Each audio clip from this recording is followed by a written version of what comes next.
Signal Sciences secures the most important web applications, APIs, and microservices of the world's leading companies. Protecting over 7,500 applications and 150 billion production requests per week, Signal Sciences Next-Gen WAF and RASP help companies increase security and maintain site reliability without sacrificing velocity, all at the lowest total cost of ownership. Signal Sciences patented technology protects any application against any attack with integrations into any DevOps toolchain. Signal Sciences, demand more from your WAF. Learn more at securityweekly.com/Signal Sciences. By connecting to your code repository, Accurix generates a topology across your full stack to reveal risks so that you can harden your architecture. It also scans code for violations against compliance and security standards to enforce best practices. In addition, Accurix develops threat models using vulnerability feeds, IAM privileges, and other data to predict potential breach paths. Learn how easy it is to get started with Accurix at securityweekly.com/Accurix. The question is simple. Have any of the systems on my network been compromised? The answer is harder than it should be. Enter AI Hunter. Active Countermeasures has automated and streamlined techniques used by the best pen testers and threat hunters in the industry to create AI Hunter, a network threat hunting solution that does the first pass of a hunt for you to identify systems that are most likely to be compromised and scores the results on a scale from 0 to 100. You can then research those systems in depth with AI Hunter. Focus your valuable time on the systems that need your expertise with AI Hunter. Sign up for a personal demo today at securityweekly.com/ACF. Welcome back to Application Security Weekly. I'm your host, Mike Shima, joined by Matt Alderman and John Kinsella. Our next technical training on August 27th will teach you about Boothole, SIGRED, and SMBleed, best practices to prioritize and remediate now. Then on September 10th, learn how to extend the enterprise network for remote workers and protect your home network. Visit securityweekly.com/webcast to see what we have coming up, or visit securityweekly.com/on-demand to view our previously recorded webcasts. And that brings us into what you're watching right now, which is our news segment. And John, you've been watching, or at least going through, some of the Black Hat DEF CON material additionally, and one jumped out for you, I think, this gcploit, exploiting or lateral movement inside GCP. Yeah, the fire hose of new tasty material which comes out this week is sort of crazy. And plus also, I mean, I haven't even caught up. Also, we've got KubeCon was last week, KubeCon EU. So I've got a bunch more tabs, which I'm just trying to catch up on. Don't even have time to shave it. Yeah, no, this one was fun. gcploit, cute name. And I think we're going to start seeing more, I'll say research like this. So what's going on here? The guys found that, there's some of the default authentication, which is put into either GCE or I think also, where's my notes, App Engine, a little open on the permission side. And then one of the sort of core problems with the way Google's done their authorization, if I have an account and say, Mike, you give me access to some of your resources, I don't have a way of listing what resources I have access to. I can connect and try and see. So it's sort of a one-way connection, right, or one-way authentication. You can't really see what's going on. And that's sort of nice. But what that means is someone who's running a bunch of, IDM for your G Cloud, you can't really see all the privileges that all your accounts have. It's sort of a very, as I like to say, a nebulous situation. So what these guys did, and I think we're going to start seeing more of this in some of the research, is they wrote a scanner which basically sort of goes through and brute forces things. So you start with, say, one account, and that'll sort of show you what it has privileges to. You can grab one of those accounts and then go and see if you can sort of slowly escalate up. And what they're able to do in many cases is pretty quickly get up to an organization level account. And part of the reason they're able to do this, one of the default accounts in there, which is granted, and Google's now fixed this, by the way, but they one of what's called a primitive account, the editor rule, by default has 2,576 permissions. So good luck. And like I said, they fixed this. So there's now they actually had a Google guy make a cameo at the end of their video, which is pretty fun, and said, "Hey, we put a flag in so you can have that not be created by default." But it's an interesting bit of research, and I think it's good for people to take a look and think about. But yeah, I think. Oh, go ahead, John. Yeah, I was just going to say. I mean, this is still a challenge, though. You still have limitations in what permissions are out there across your different accounts. So yeah, they fixed this particular one, but where does the next one get opened up? They roll out a new service or they update a service and a permission gets applied incorrectly. How do you find the next one? Well, the tricky part about this, right, is you can't just go back and fix it in post, so to speak, right? Because if you fix that, a lot of apps are going to break for folks. So how do you sort of balance this out and maybe think about the design of this going down the road? So that's sort of, I think, the best thing they can do. But it's now, I think a lot of orgs out there have to really watch this video. It is pretty important. Go and scramble and figure out. I hate telling people to go and scramble, but go and figure out what you need to do to make sure your org's in decent shape. No, and we linked to the video in the show notes, and it's in the in their GitHub repo with all this information. It's a really good video to check out for sure. And I think what I was going to add to this too is that I think no human brain can really build a mental model of the identity and access management in any of these cloud providers. It's just too much. And my gut reaction when I first read this is to go back to that theme of what we've been covering in the last couple of episodes of, well, why just do everything in Terraform so that you can, go reason through it automatically or just go query what things look like. But really, and what you're highlighting and what this pointed out is that there's a lot of stuff that's actually hard to reason through or discover, to interrogate. You actually have to go through and go, hit some type of breadth first search and just brute force to figure out, do I actually have access to this? What about this? What about this? Ad nauseum until you find out there are some, misconfigurations or some IAM that does need to be scrambled and locked down. Yeah, and sort of where this is. Oh, go ahead, Matt. I was just going to say, I said, it's hard enough to understand kind of the interaction of services in the different cloud providers. But then when you layer on identity and access over top of that and think about all the additional variables I just introduced onto a very complex picture, this gets really hard to visualize very quickly.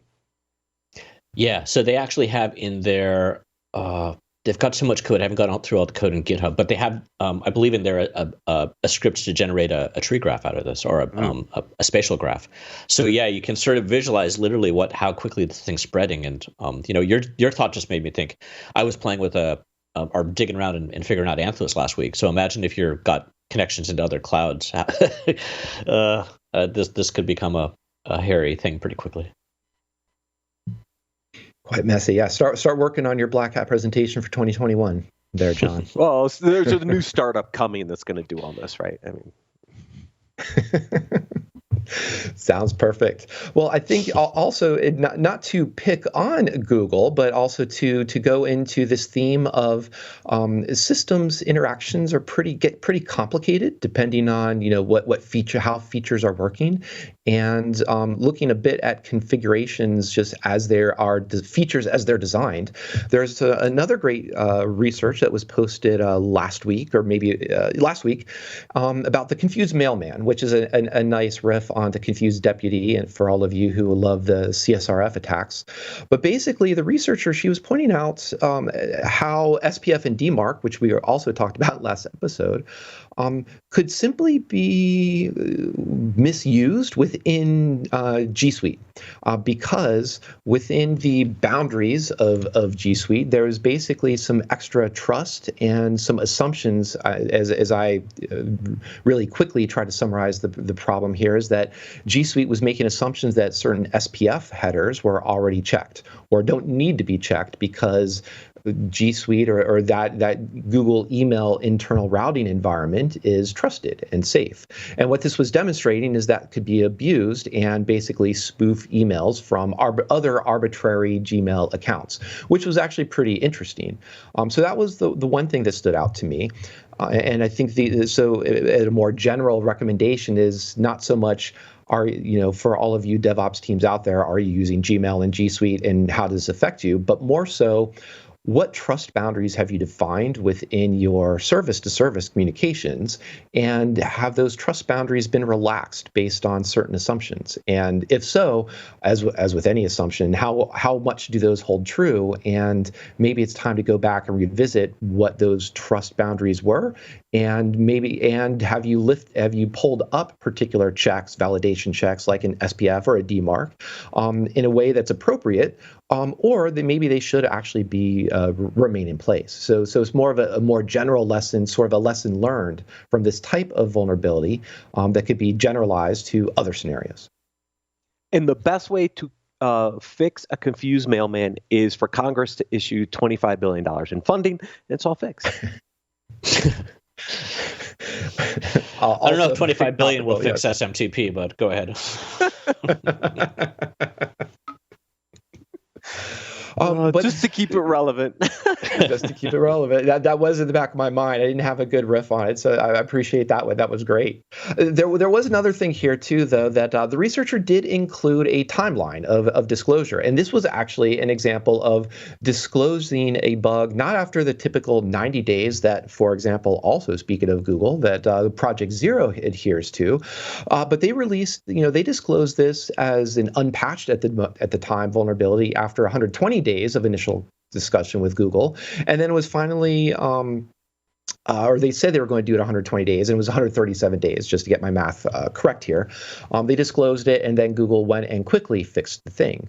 But I wanted to highlight that not to try to poke people in the eye, but more as the example that as we discuss bug bounties here, vulnerability disclosure programs on a couple episodes, that even sticking to something around 90 days can be difficult for large organizations, because even just coordinating with security teams, coordinating fixes, making sure that a patch doesn't interfere with something like mail, because as Matt was alluding to, delivering mail is kind of an important thing for many reasons.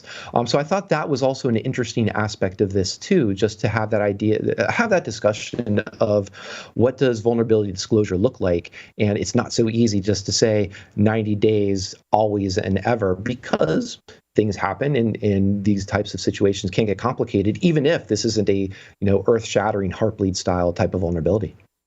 Well, I think what's really interesting, Mike, is that exact conversation plays into this next set of vulnerabilities on the ATM side, because vulnerability disclosure actually got caught up due to sanctions when it came to this ATM attack, because they were sanctioned because the researchers were from Russia. So that's really interesting. So for me, this ATM attack was more about, if you look at the article, just says that one, yes, you need physical access to it. So this isn't something that's going to be super scalable. But for me, it was that here are messages, communication between ATM and its network that's not using any encryption at all. Whether it's encryption either used for the confidentiality to protect it, from that perspective, or the integrity protection to protect against spoofing or tampering.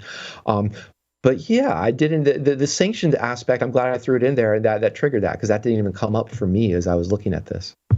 Yeah, I mean, it was just interesting that the researchers that found this were being sanctioned by the U.S. Treasury, and so in order to get these disclosures, to get the vulnerability out, they had to go through special permit process, which means this vulnerability was out there longer than you would have traditionally seen without sanctions in place with a normal vulnerability disclosure program. So I thought that was a really interesting twist to these two bugs. No, that is a twist. And I think it's a really helpful highlight that for as much as we'll talk about AppSec or DevOps or DevSecOps and whatever, triumvirate of acronyms or shorthand we want to throw together, that it's not a purely technical issue. We've talked a lot about economics here, literally budgets, the budgets of bug bounty, or the budgets of just how much do you have a mid-market, calling back to our last segment, if you have a mid-market enterprise, can you afford an AppSec team, or are you pushing this on to the DevOps team? And you're highlighting here, there are also more interesting legal political dynamics that definitely do come into application security. So yes, thank you for highlighting that. It made that article much more interesting than I thought it was going to be. I thought this was a quick 60 seconds. Yep, ATMs, you can hack them. Go use your AES, AEAD, your authenticating encryption, and move on. But that made it, that put a smile on my face. Thank you. The other things that put a smile on my face, though, are LLVM. So this is some cool work coming out of Microsoft. who has been in Windows 8.1 and Windows 10. They were putting a lot of effort into Control Flow Guard, which is basically how they were trying to get rid of a class of vulnerabilities in the sense of memory corruption vulnerabilities.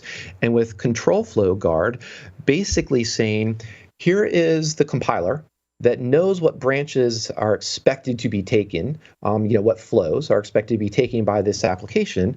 And we're just going to throw some controls in here, as I'm using the word to define the word, but basically say, here's the compiler that says, we expect program execution to go in this manner. If it doesn't, because of something like a heap or buffer overflow, some type of memory corruption, then we should probably just crash out and stop. And so what they're doing now is they've brought this into LLVM, so another open source compiler that has lots of great sanitizers, so you should also be using those. And it was bringing it to Rust as well, because Rust is very well known. Mozilla has been putting a lot of effort into using Rust to figure out what can we use for this language to harden our browser, because browsers are essentially the new operating systems out there in the sense of attack surface and where everybody's data is. And what was a surprise to me that jumped out is I didn't realize Rust had an unsafe keyword. So what this is doing with Control Flow Guard, not only are they saying that Rust is still going to have to, like in the Mozilla case, for example, as well as in Microsoft, still interface with C++ code. So you still have this boundary where memory unsafe events can happen.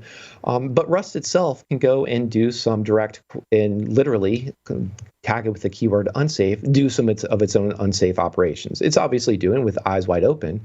But here's just a way to that your compiler, in other words, your dev tool chain, can hopefully help you avoid mistakes, or at the very least, make those mistakes less exploitable if they do happen.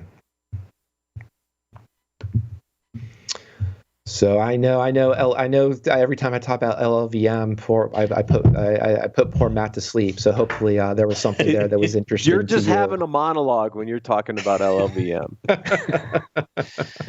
So I'll make it iambic pentameter next time and do a proper Shakespearean sonnet. But yeah, I get passionate about that, and that's fun. Yes. So go download Clang. Go use LLVM. If you're using Rust, this will help. If you're using your C++, this will help.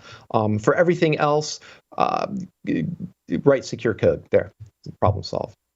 But I did link that up because talking about using the compiler to help yourself is that obviously compilers are still running out or pushing out code with vulnerabilities, and that's where fuzzing helps us. And so there's other article was about fuzzing services to help basically pushing fuzzing onto DevOps pipelines. And this is talking about, it was actually last year that Google open sourced their fuzzing platform. And there was also back in episode, let's see, I'm checking my notes, I think it was 107, that we talked about Microsoft and had released their fuzzing platform as well. So what I think is really great is similar to when we were talking with Sundar about how can we better abstract tools that have been existing that DevOps teams should be using, but let's abstract them away that just makes them more easily consumable and manageable. And whether they're source code scanners, software composition analysis that's in the open source domain that Sundar was doing, or in this case, bringing it to fuzzing. And one other thing, and then I'll stop my second monologue and give someone else a chance to speak, is that I did like that Google was talking about they had found 16,000 bugs in their Chromium browser based on this fuzzing, and 11,000 bugs in a whole bunch of different open source programs. So I think that alone is just a really highlight of success for it. Yeah, those numbers are sort of crazy and off the charts. 16,000 bugs. That's just that must take a while to fix. But one point for you, and I meant to mention this a few weeks ago, but it didn't get in there or whatever. But Microsoft has actually sunsetted their fuzzer service on the 25th of June. So I'm not sure if it looks like they're going to replace it with something else. But yeah, I don't know if it was taking up too much compute or what the story was there. If it was just sort of a research project, I think it's a great idea. I haven't got a chance to play with the Google one out there yet. And that article mentioned what GitLab was doing some of this too, and there's been some acquisitions into space. So it's obviously the businesses are they see value in it. So hopefully it picks up. I mean, Paul Yeah, and I saw a startup in the space. I think they're called FuzzBuzz or BuzzFuzz. I think it was FuzzBuzz. But again, you're seeing this kind of resurgence of fuzzing in where we are from a DevSecOps perspective, right? And we were talking to Sundar about it earlier. You've got some open source tools.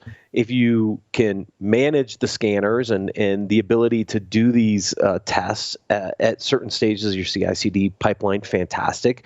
I mean, GitLab's made a ton of enhancements here. I mean, when you think about GitLab, you think CI/CD, right? You think the pipeline.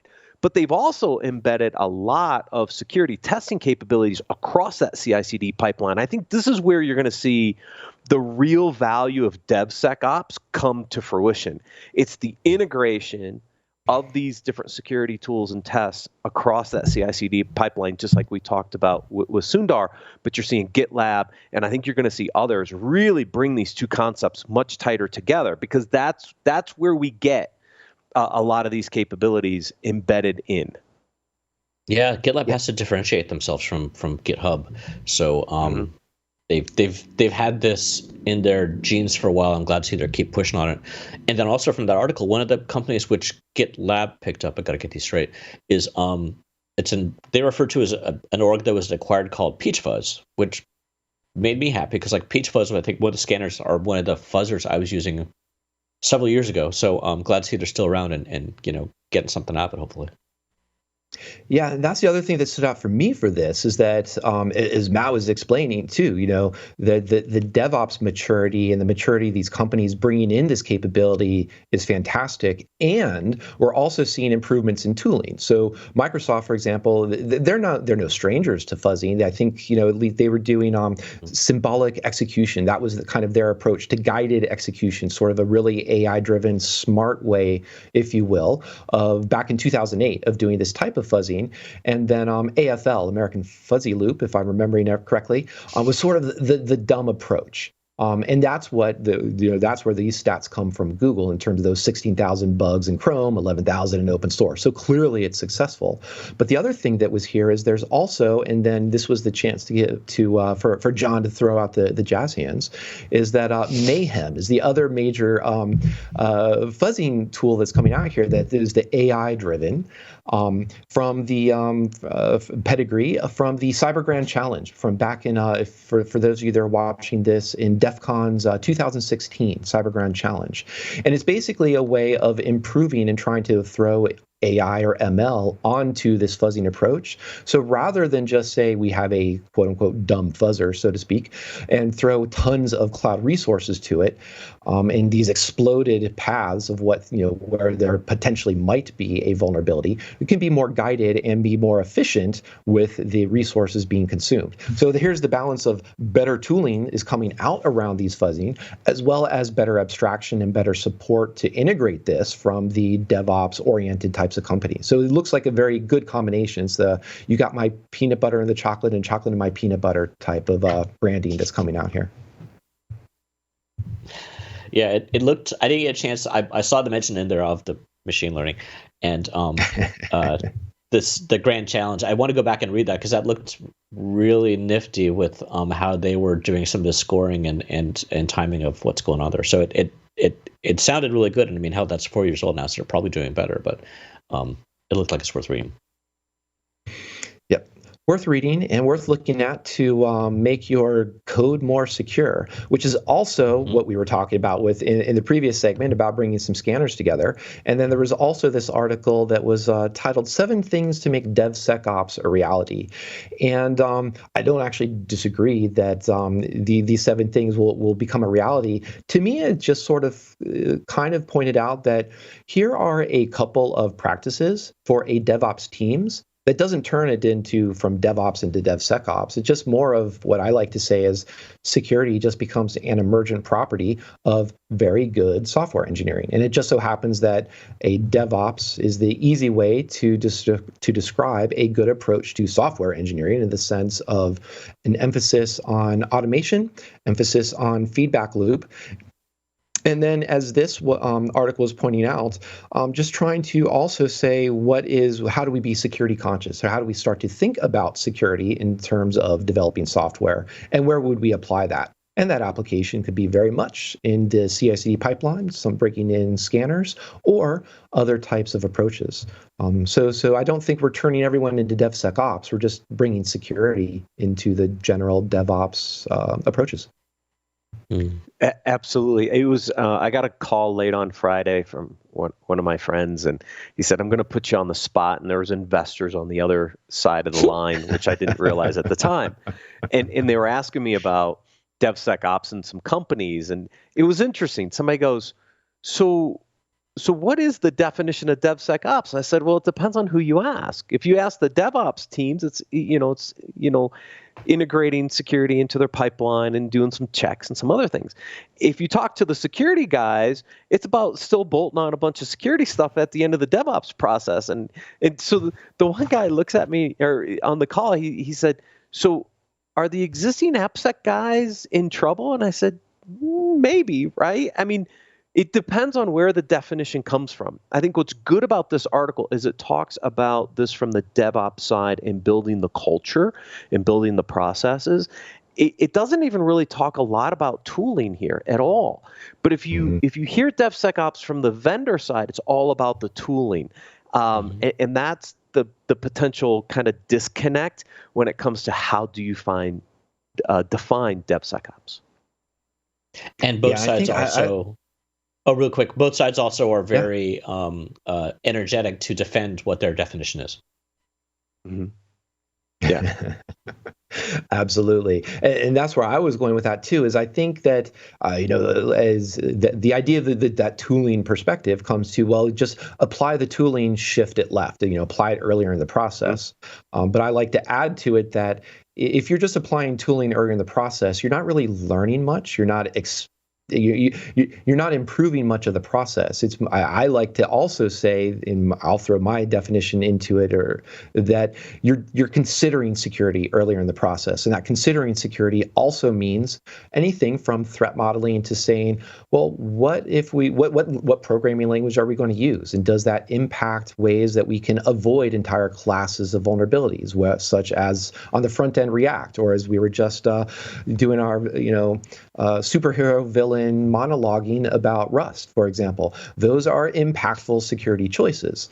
The same thing with how you're going to manage your software dependencies. Those are just known vulnerabilities that you're looking at.